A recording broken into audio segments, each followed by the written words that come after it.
First News with Keeler in the morning on WIBX and WIBX950.com. We have a lot to get to here on Tuesday morning. Pioneer season, let's see, since we've been last on the air, the Pioneer season came to a close. It's hard to put all of this in perspective, right? Yeah. Because you have Gonzaga going in last night, completely undefeated, and what happens? They got whooped. They get their clocks cleaned. The Pioneers, Utica College Pioneers, go in. There will be no, national tournament, and they go in and they end up getting heavily favored. They end up getting beat in their playoff game. It's just it's a weird year, isn't it? Yeah. I think this stuff happens a lot. Unfortunately, I've watched that Comets game online too. I watched the Pioneers game online, man. And that goalie, I'll tell you, the goalie for the Comets, I keep doing that. Pioneers. The goalie for the Pioneers was great. I apologize. I think it's Mixon, and he was great. But the Elmira goalie stopped like 62 shots Friday night. It was incredible. Longest game ever in Pioneer history, by the way. It was a very long game, right? Yeah, 3 overtimes it went. Almost went 2 full games. And it's tough to lose that way too. And there are tickets on sale, by the way, for the Pioneers. And we'll tell you how you can win a pair of tickets that we purchased to give away on Friday night. For the Comets? For the Comets game. Yeah. This is the Comets. Did I say Pioneers? Yeah, you're calling the Comets the Pioneers, and I'm calling the Pioneers the Comets. So we'll tell you how you can win those. And do you need to be tested to go to the game? You do. You do. Or is a vaccination so here's card the thing. okay? Wait. Hang on. I'm vaccinated. We didn't. And I've had it. Yeah. So we'll get to all of that coming up in a second. I don't. Yeah, go ahead. Well, anyway, we'll get to it. Let's go to Rachel Sutherland, who's on the line right now. Treasury Secretary Yellen is calling for a global minimum corporate tax rate. Good morning, Rachel.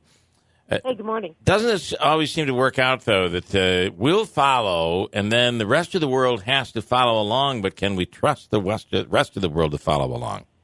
That's a good question. This global minimum tax is designed to keep companies from leaving the United States if they have to pay a higher tax rate. This all goes back to the big infrastructure plan.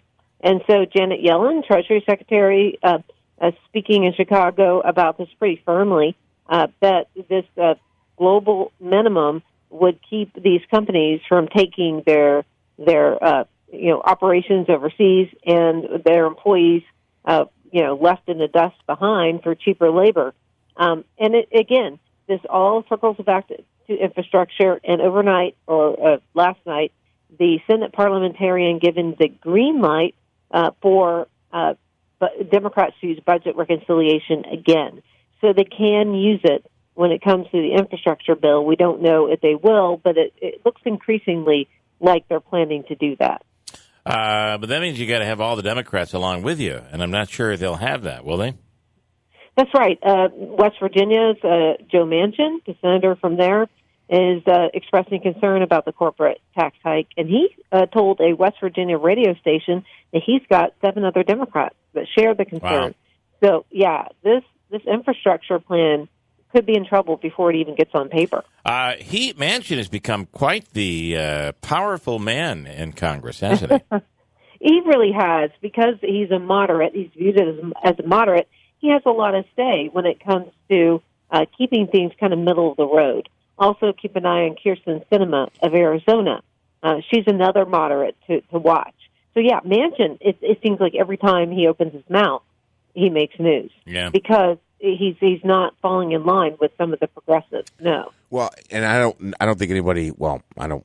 Let me just say, it's probably better that he's middle of the road and gets all that attention than being an extremist who gets to call the shots. Right? Yeah. Can you imagine this? Right. I guess I never looked at it that way, but that's an awesome point, Rachel. That we've spent the last how many years looking at the far right or the far left, and all of a sudden, here's a guy from the middle with control.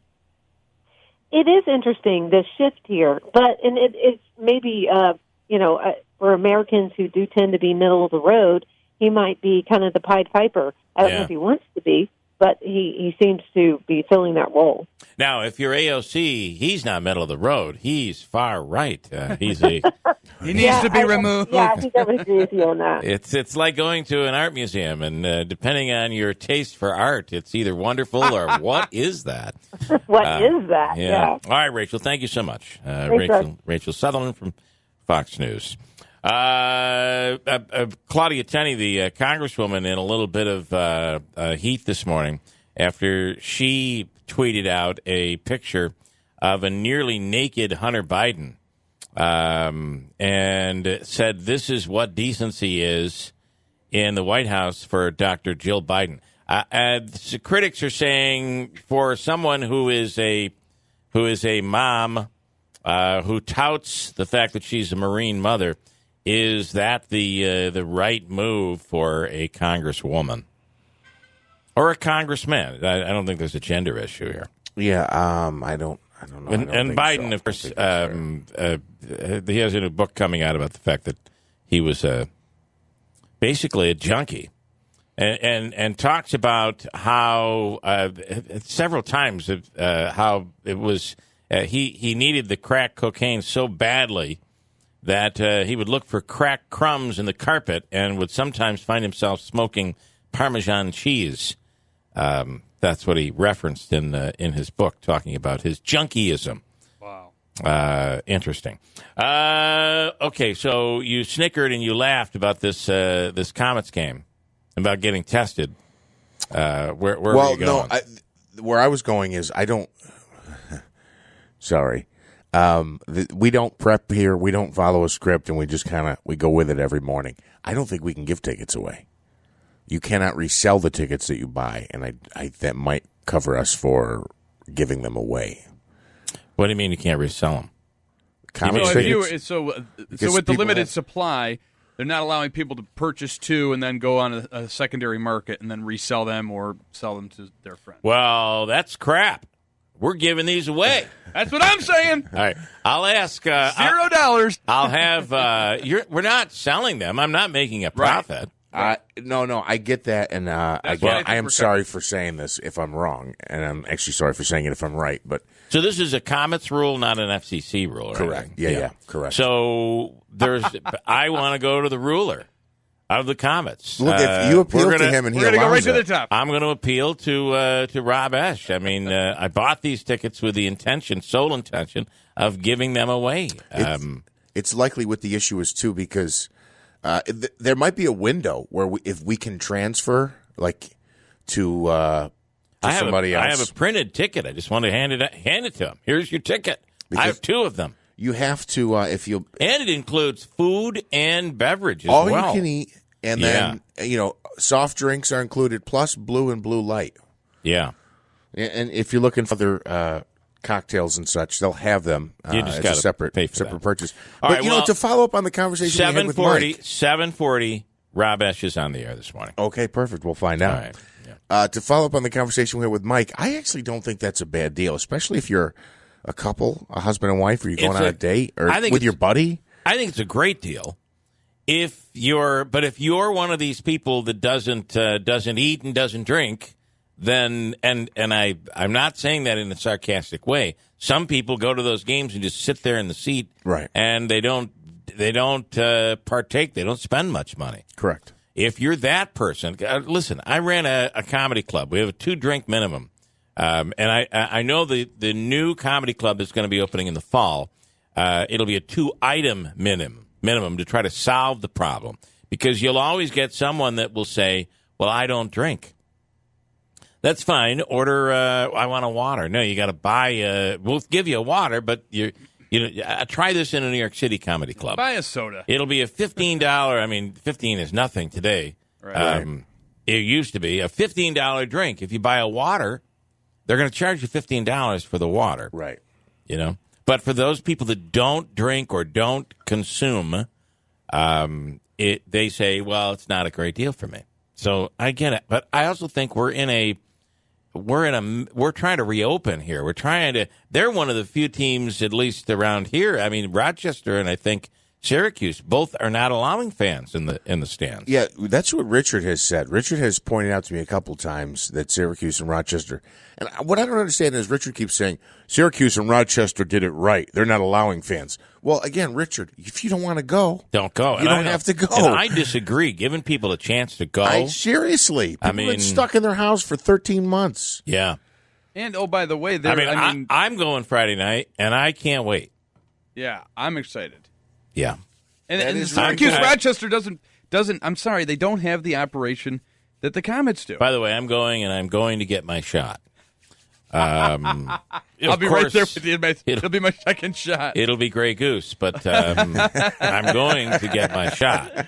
The only one with the Johnson & Johnson vaccine that needs to have a second one. So in order to attend, you must have a negative PCR test taken within 72 hours of the event. Wow. You must have a negative antigen test taken within 6 hours of the event. Okay, explain both of those. I don't even know what those are. Okay, the PCR test is the more diagnostic COVID all the test. way It's down not your the throat. instant.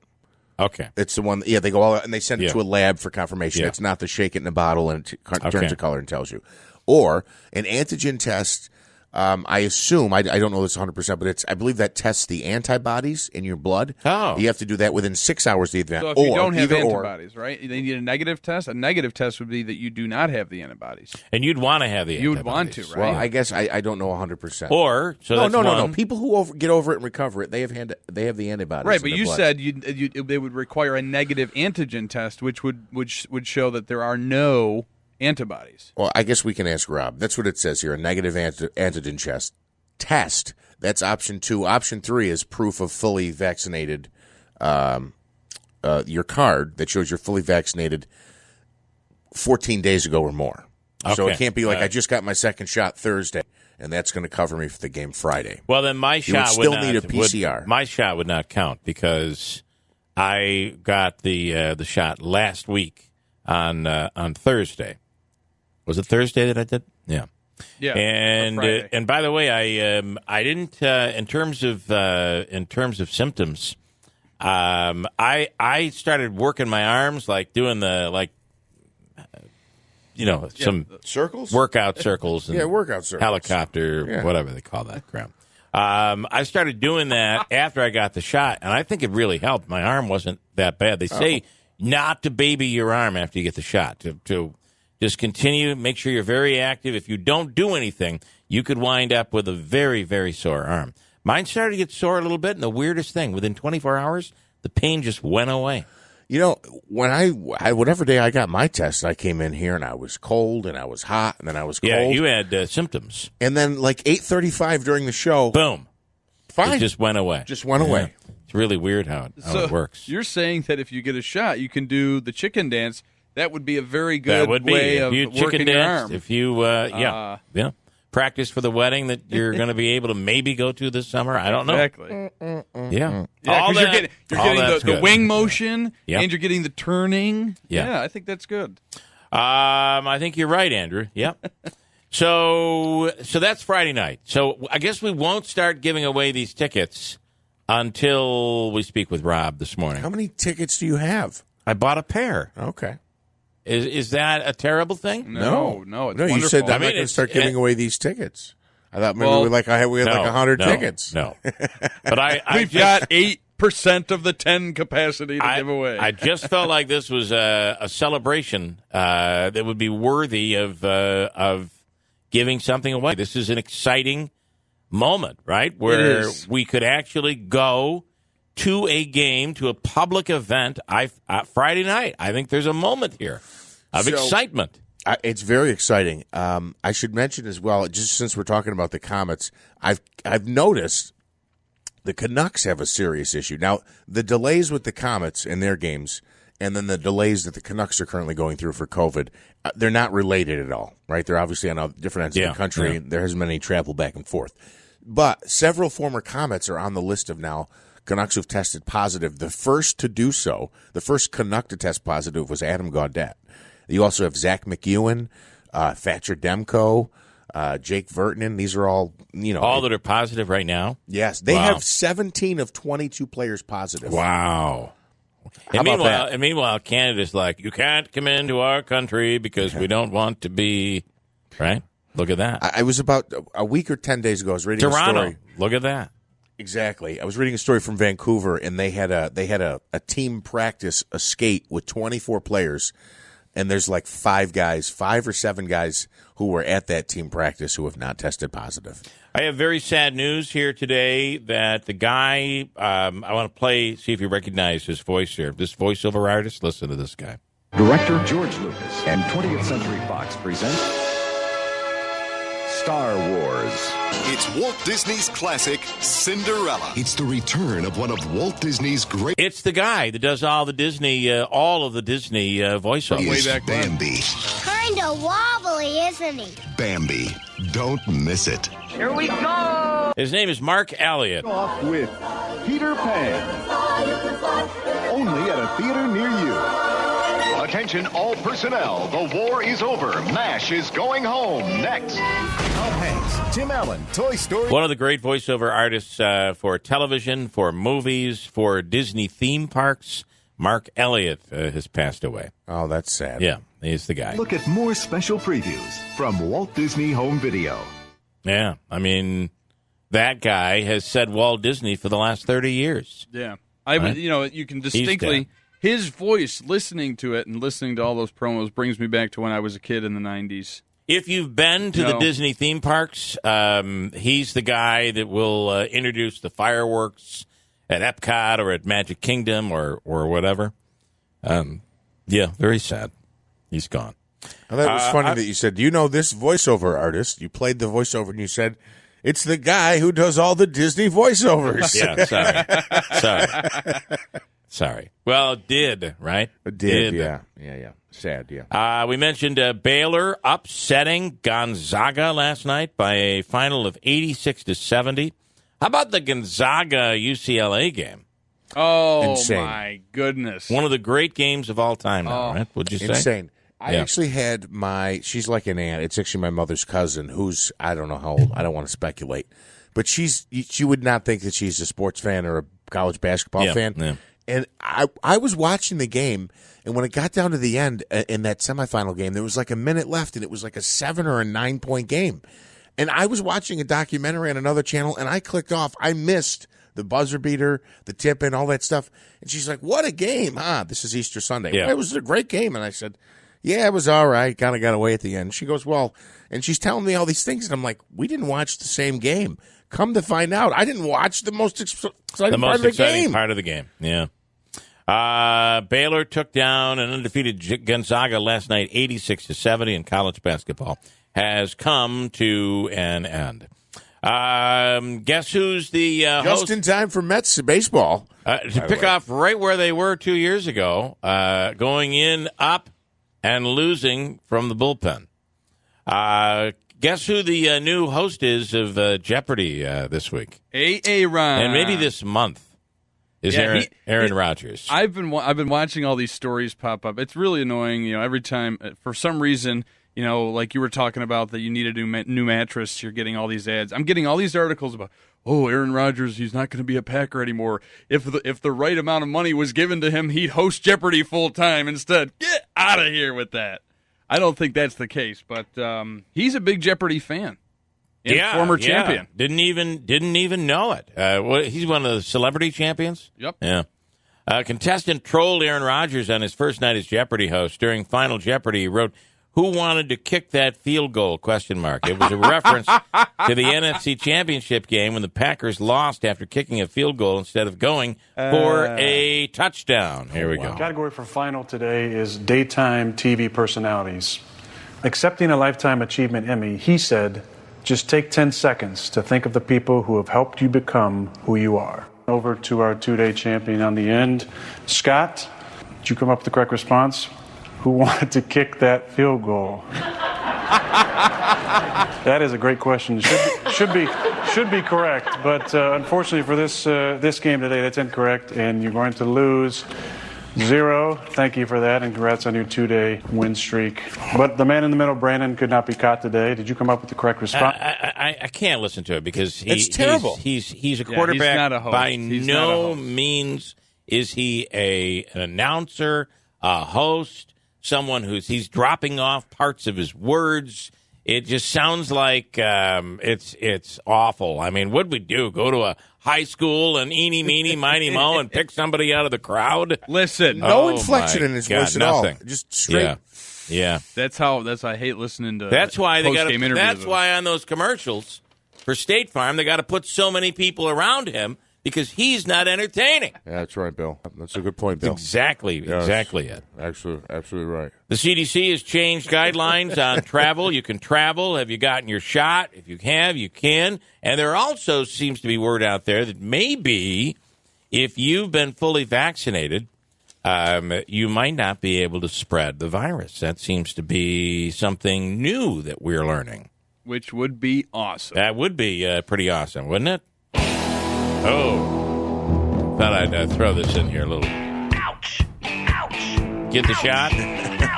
Doesn't hurt that much. Come on, stop being a baby. Jab it right into my tricep. Oh, this miracle vaccine. There could be some side effects. Redness and swelling. The nurse's name is Stephanie. And she is so polite. She stuck my arm. She signed my card. And we will reunite. Here we go. At the CDC, the injection site.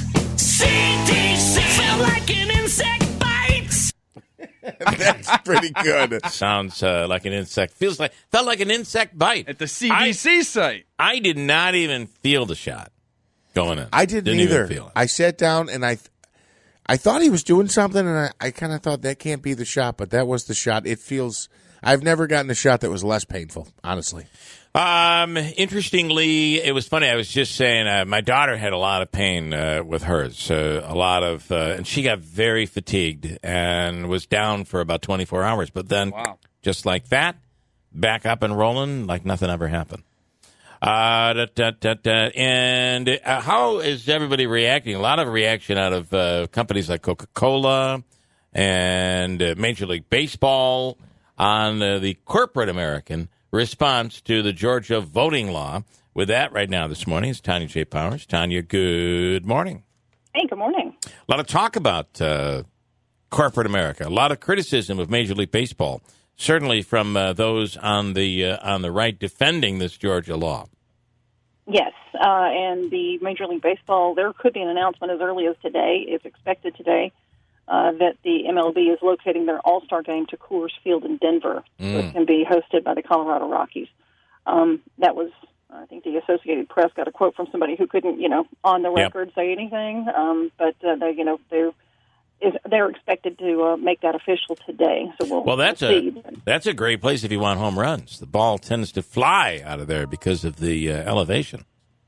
Well, it'll be interesting to see how this goes. Who else, if anybody, if other corporations, kind of sign on to this sort of thing. I mean, the next kind of big battleground in this looks like it's going to be Texas, because you've got, American Airlines and Dell and other companies there. Those two companies have publicly criticized the proposals to change the voting, to make it harder to vote in Texas, the new bill. So that seems to be the next one we should be looking for as far as corporations and their home states, so to speak. But yeah, you're talking about before the bill's passing in Georgia, Delta and Coca-Cola and Home Depot, they didn't weigh in on this publicly. And then once it was passed, Delta, put out that statement that said, we helped. And then there were a lot of people who were saying, wait a minute, we don't like this bill, and why would you do this? And we don't think we're going to fly your airline. And that kind of, resulted in them sort of dialing that back. With the CEO came out and said, we don't support, any kind of voting restrictions, things like that. There were a couple of companies, actually, that did say something before the bill was passed. Salesforce and Patagonia did criticize early versions of Georgia's voting bill. So what is, and we talked about this before we went for Easter break, and you have to have an ID for everything else. Why not have to have an ID just to prove and you to are vote in Colorado? To prove who you are in order to vote. And so there's got to be more to the story. And I know there are other things in there. For some reason, you can't bring water to somebody that's waiting in line, et cetera, et cetera. But I wonder, is it more than just an ID? Why is the ID the big issue? The ID is not really the biggest issue in it. It is the requiring it for mail-in ballots is the twist on that, so to speak. Limiting the number of ballot drop boxes.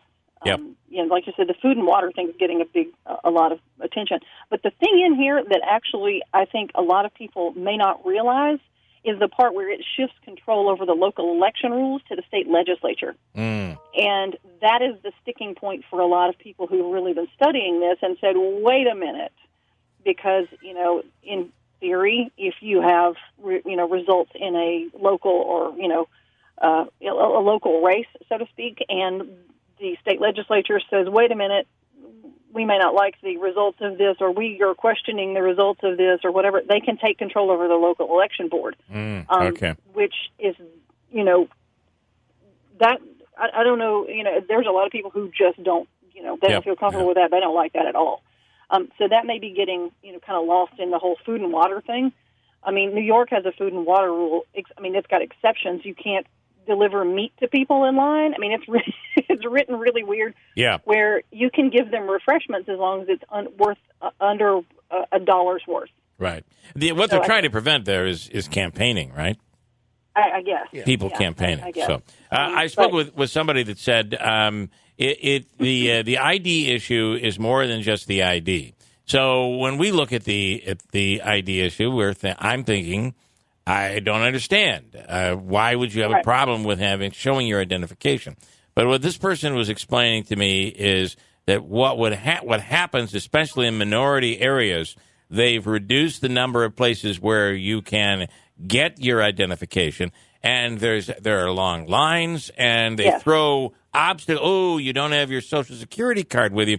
I'm sorry, you're going to have to go back and try again because you need this piece of paperwork or you need this. That what it does is it throws red tape at it, and not only dissuades them, but it prevents many people from actually getting the ID. I don't know if this is true, but this is what I was told from somebody down there. That's one of the things that we hear about a lot with the ID thing. I came from Tennessee, and they were a voter ID state as well, and there was all kinds of back and forth over that as well. I mean, it's kind of all in the fine print, honestly. Yeah. All right. What they ought to do is just come clean and do that. What's that game that they do on TV where you're running over the giant foam obstacles and then Ninja Warrior? The Ninja Warrior. And if you get to the other side without that thing knocking you into the water, you get an ID and you can vote. That's kind of how I took what was described to me. Is that it's one obstacle after another preventing these Although people here, you got to get that real ID to travel, and when you got that, you have to have 2 other forms, and they'll send you away if you don't have it. That is true, Andrew. So I guess it's the same for you as a white guy in New York trying to get that ID. I'm just saying the same thing. You're right. I get it. But I don't think so. New York's not a voter ID state. Correct. Right.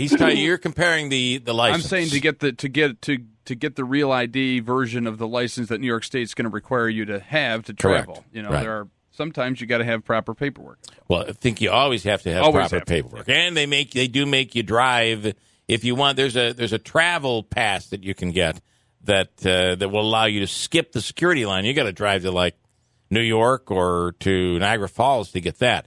But, I do think it's different for those people. It's not the same as us saying, well, we got to have 2 IDs in order to get the ID, right? I'm not sure what their ID requirements are, honestly. Right. And in some states, you can have an expired ID. And as long as it's your ID, it can be expired, and you can use that as an ID requirement. That was one of the things in Tennessee, there was just this laundry list of things you could use as an ID. I'm not sure that Georgia's is the same. I don't think you can use an expired one now, but I'm not positive. I haven't read every single word in this bill. And in New York, it's the signature. And you can actually look at the book they bring out, and they show your signature. And I will tell you that my signature has degraded over the years tremendously.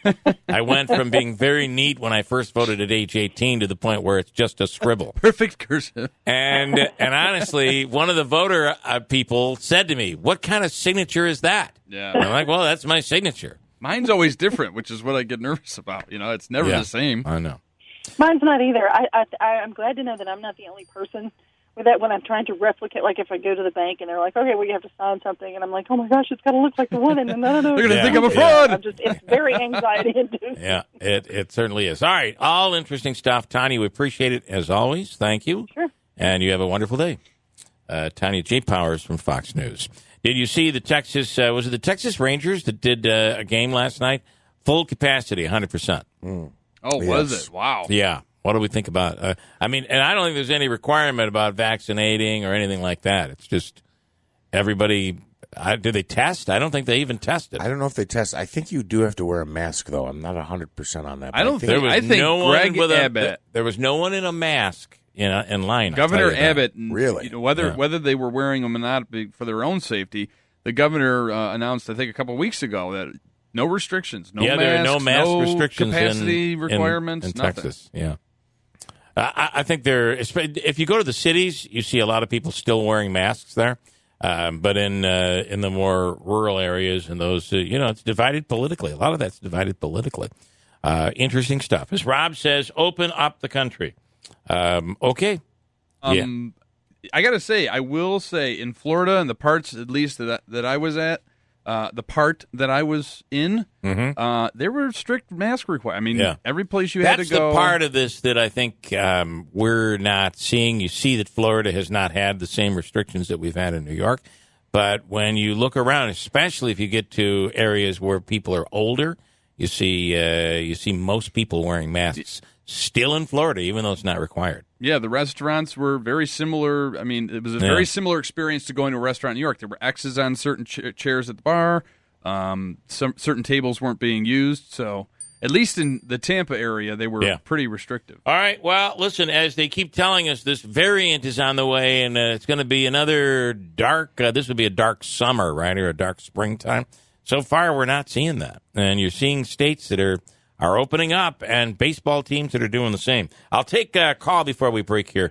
Ann on voter ID. Congratulations, Ann. Hello, Ann. Thank you. Yes. Thank you. I'm glad I woke up this morning healthy. Listen, what is Ann had her biopsy. Of course, Ann's a cancer survivor. I did not know this. Well, go ahead. You share the good news. yes, I had a bone biopsy. They found a hot spot, and I had it done, and they said I'm cancer-free. That is awesome. Good Thank for you, Ann. That's a great feeling, isn't it? Oh, it sure is. Yeah. Yep. But as far as the hypocrisy goes with the commissioner of baseball, wanting people to go to his games and show an ID that they've had a vaccine, you can get a photo ID. My mother has never been able to drive due to being born with cataracts. So no matter where we go, I can't tell you how many times she's needed to use this ID. They're available. You could get them before the election. Whoever needs to get them, let's help them get them. But don't say to me, you can't come into my baseball game without an ID showing me your health, whether or not you chose to have this vaccine. But I don't want you to show an ID to vote. So do you, that's a little, again, it's the hypocrisy. Well, and I have to say, I don't understand why an ID is a bad thing. However, do you disagree with the person that I spoke to from Georgia that says what the history is, especially when you get into the more, you're not going to see this in Atlanta, but if you go into Cobb County or other places, they just throw obstacles and you got to jump through hoops in order, and people just get dissuaded and they decide, you know what, I'm not going through this. If I remember correctly, my mother went to the DMV. Whatever we need to do to make it easy for people to vote, yes, let's do it before the next election so we don't have another debacle going on. All right, that's we fair have enough. enough time. So the concept would be an ID is required, but make it easier and make it obtainable for someone to be able to get an ID. Right. Yeah, that's fair enough for me, I would say. Yeah. Yeah. Have a good day, All guys. right. You too. And Ann, congratulations. Thank you. Yes. Okay. Bye. That's great news, right?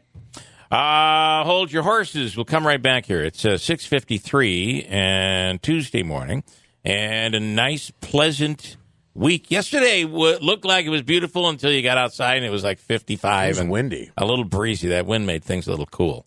But otherwise, we have a pretty nice week on the way here.